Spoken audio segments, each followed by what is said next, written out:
everybody. So today we are doing one of my end of the month recap videos where I talk about all the movies, feature film, and television that I've seen in the previous month.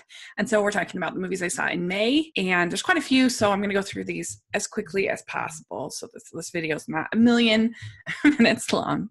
But started out, this I actually saw in April, was Ugly Dolls. It's an animated film, and I actually really thought it was cute. It's not the greatest movie I've ever seen in my life, but I thought it had a sweet message about standing up for yourself and having a dream and just all that cute stuff. And I thought the music was really catchy, and I enjoyed it, and it was well sung by people like Kelly Clarkson. And the villain was kind of groan worthy. Wasn't my favorite. I don't know. I can see why other people didn't like it as much as me, but I don't know. I just thought it was sweet and had a nice message, and the animation was bright and colorful. So I liked it. And there we go for Ugly Dolls. And then on Hallmark Channel, we have Paris, Wine, and Romance. This movie, they had a lot going against it because Jen Lilly was very visibly pregnant, but they did a pretty good job hiding it. I could have used more time spent outside, like in Paris, but what they got was really pretty and fun. And Dan Jeanette with his ridiculous French accent was still just sort of fun and charming to me. It kind of reminded me of French Kiss, which is a movie I really love. And I thought that they did a pretty good job with this sort of scientific farmer thing I like to call in Hallmark, where the person is sort of inventing a new fill in the blank, whether it's a new type of growing or a new type of pear or a new type of chocolate or a new type of whatever. And so she's got this new kind of wine. And I don't know, I just thought it was a really pretty fun little rom-com. So I enjoyed it. And then we had Detective Pikachu. I think that the mystery parts of this movie really miss. It's not very interesting, it's just super obvious, from the very minute you meet certain characters that they are the villain. And so there's just not a whole lot of interesting mystery behind it. But I thought that Pikachu was so cute. I thought the world building was really fun, and I thought that it was funny enough to entertain. It definitely could be shorter, and it definitely could be better written as far as the plot, but I liked it just enough to give it a smile worthy. So then we have Palms, and Palms is about these women that, just led by Diane Keaton, decide to form this senior citizen cheerleading club. And it had some nice moments. I really like Jackie Weaver's the best. She was so funny. But it had a lot of old people can have sex jokes, and that got old really quick. It felt like a sitcom, and it was too stretched out. It would have been fine, like a 30-minute little story arc on the Golden Girls. But this at 2 hours was just too much. And some of the conflict was so over the top and so silly, particularly with a woman who is like the Southern Belle who runs the retirement center. She was way over the top, but it was harmless. But I still would have to go frown worthy on it. But if you rented it, it'd be fine. And then I have The Sun Is Also a Star. I'd read this book and I really enjoyed the book because I felt like the book did such a better job of sort of getting in the head of these two people and really kind of understanding their motivations. And the movie just used so many directorial gimmicks, just all the swirling, and it would all of a sudden have a montage about the meaning of life and stars. And I don't know, it was just a little too corny for me. Although I did think they had really nice chemistry. Again, this would probably be a fine rental. So I give it frown worthy, but it's not awful. Next, we have A Dog's Journey. This is a sequel to A Dog's Purpose. I liked A Dog's Way Home earlier this year well enough, but this I just did not care for at all. I don't know what world this is considered a family film because it was so bleak. You have all of these dogs dying, getting reincarnated, so that's traumatic alone. But then you have human death, you have abuse, you have parental neglect, you have alcoholism, you have cancer, and it's just like, oh my gosh. And the script was very bad. There's one point where one character is telling his girlfriend that he has cancer, and her response is, ugh, I hate hospitals. It's just so like, no human being. I don't care how diva you are. Nobody would say that to their boyfriend. That's ridiculous. And so I don't know. It was not a very good movie. Although I did feel like the couple towards the end, their relationship doesn't really work because it's so like it defies believability that they would be like basically roommates and just friends, but not interested in each other. There's such a point where it's just like, yeah, right. You are obviously, at least one of you, is the idea that should be sort of a revelation to them is kind of ridiculous. But nevertheless, I still actually thought they had pretty good chemistry. And I think that Hallmark should get them because they were good together. And I bet they could get them. So they should do a movie with these two people. They were good. So I give that frown worthy. Sailing into Love is the next one from Hallmark. This movie is...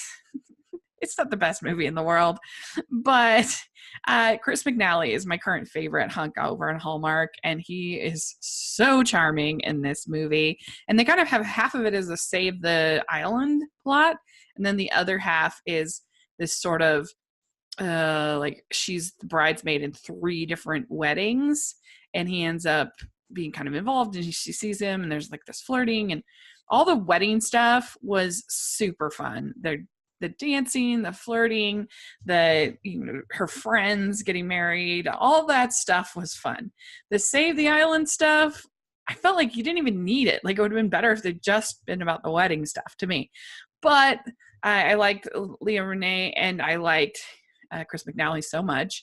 And it had a lot of classic rom-com moments. Like there were 2 scenes where they basically have what I call the movie fall, where they're like bumped on ships and stuff, and they just happen to fall into each other's arms. And I think that's so funny. So I loved stuff like that. It was really good. I give it small worthy, although I can't really defend it as like a great movie, if that makes sense. It was enjoyable to me. Next, we had A Feeling of Home. This is also from Hallmark Channel, and I liked both of the leads of this movie. They're new to Hallmark. It was Nathan Parsons and Jonna Walsh, and I thought they had pretty good chemistry, and I thought he was really hunky.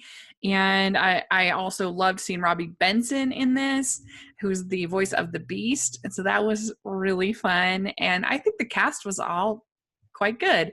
What I didn't like in this one is I did not like how they kept treating her. She's literally given up her time and her vocation and everything like that to come out and help her dad for like 2 weeks or whatever while he has this broken arm, and they're all treating her so rude and so patronizing, and that really irritated me. She just asked for a little bit of help, and I don't think it's asking too much to kind of be a little bit less rude and patronizing to somebody who's literally helping you.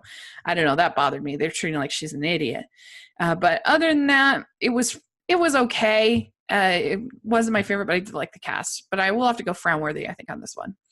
Then they had 3 Haley Dean mysteries over on Hallmark Movies and Mysteries. And last year I didn't like the Haley Dean mysteries because they were all sort of leading to this big supposedly emotional reveal, which was so obvious.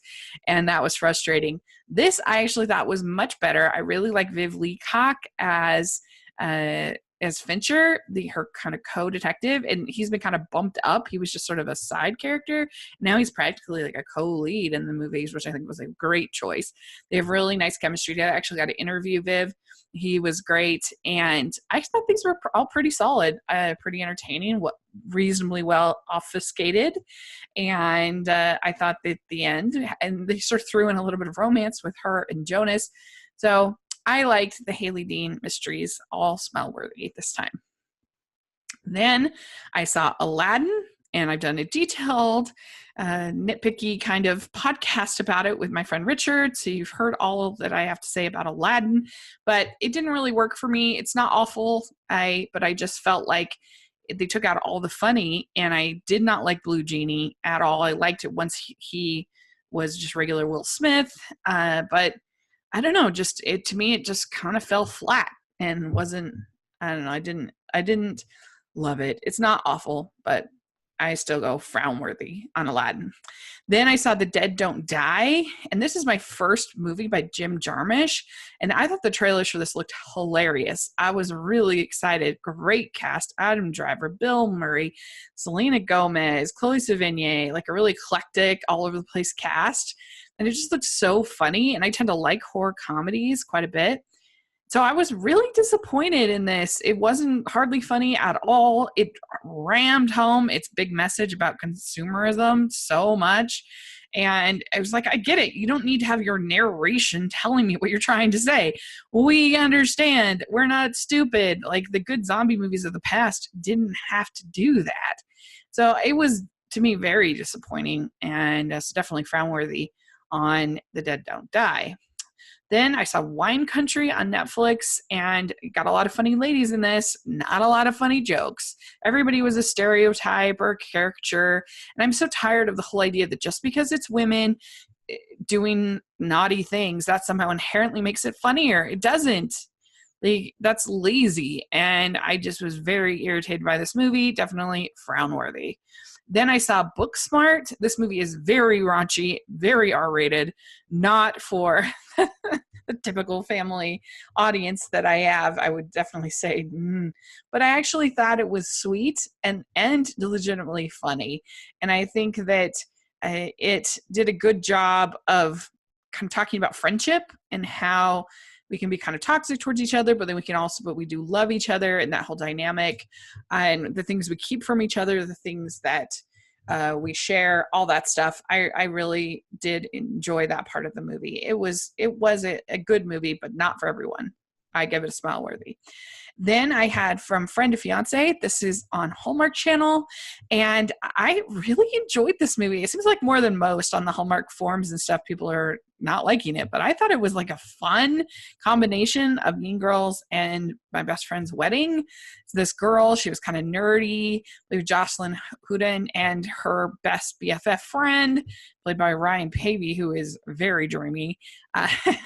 He ends up getting engaged to the big mean girl from their high school. And so she is very suspect of this, even though she's now a grown woman, very suspect of her, but she's a wedding planner, so she's having to plan their wedding. And I thought it was really sweet, and I thought it was funny, and I really liked Jocelyn, and I thought her and Ryan Pavey had great chemistry. I just really enjoyed it.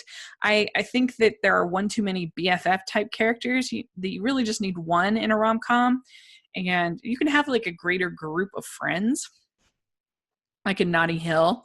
They're sort of those friends scenes at dinner. So you can have that, but she had so many people she was confiding in. There was like a roommate, there was an old man, there was her friends, then you had the Mean Girls friends, and it was just a lot of characters for that role. And so it was just a little cluttered to me. And sometimes she'd be talking to people, I'm like, who are these people? I don't even remember seeing them before this. And so that'd be my only real flaw with it. I thought it was a lot of fun, so I give it smile worthy. Then we have Love in the Sun, and this starts two new people to Hallmark. It was Emma Rade Tobia and Tom Maiden, and Sean Christian's done some things. He played her dad, and honestly, I almost wish it had just been about her and her dad and that relationship, because that was good and they had nice chemistry. But I don't think that her and this dude, Tom Maiden, had any chemistry. And I think that they both weren't the best actors. I hate to say it. And so I think that actually hurt the chemistry. But, at least there's a little bit of diversity, so that's good. And I do love all of the ocean views. I have a feeling I think this movie got changed from Hawaii to Florida, because a lot of the stuff felt very Hawaii-ish, not Florida-ish. But whatever. But I can't give it a smile-worthy, frown-worthy for this one. It was just too clunky.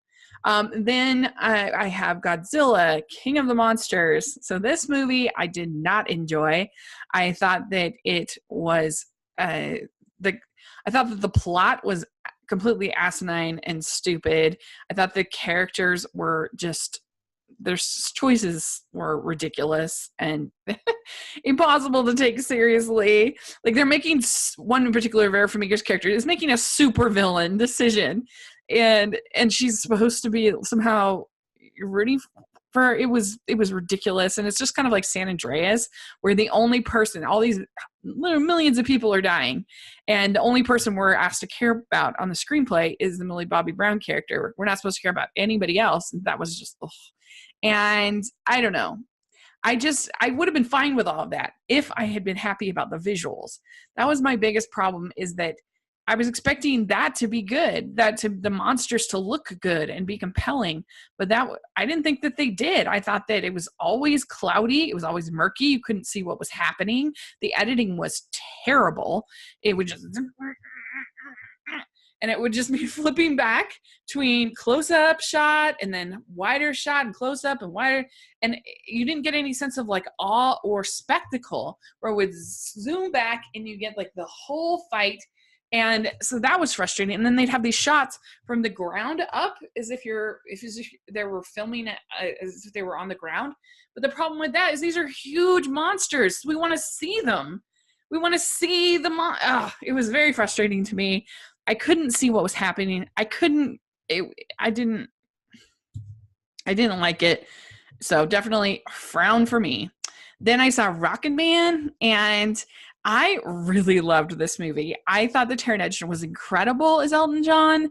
I thought that the musical, not just music, but musical, it's really a musical, kind of like your Moulin Rouges, those kind of musicals, and that work in, pop songs. And this, I just loved all the fantasy sequences, and I loved his performance, and all the songs were so great. And they have some roles that are written very like archetypally. There's like the hero role, Bernie Taupin, played by Jamie Bell, and he's amazing. And you just are so rooting for him and love him.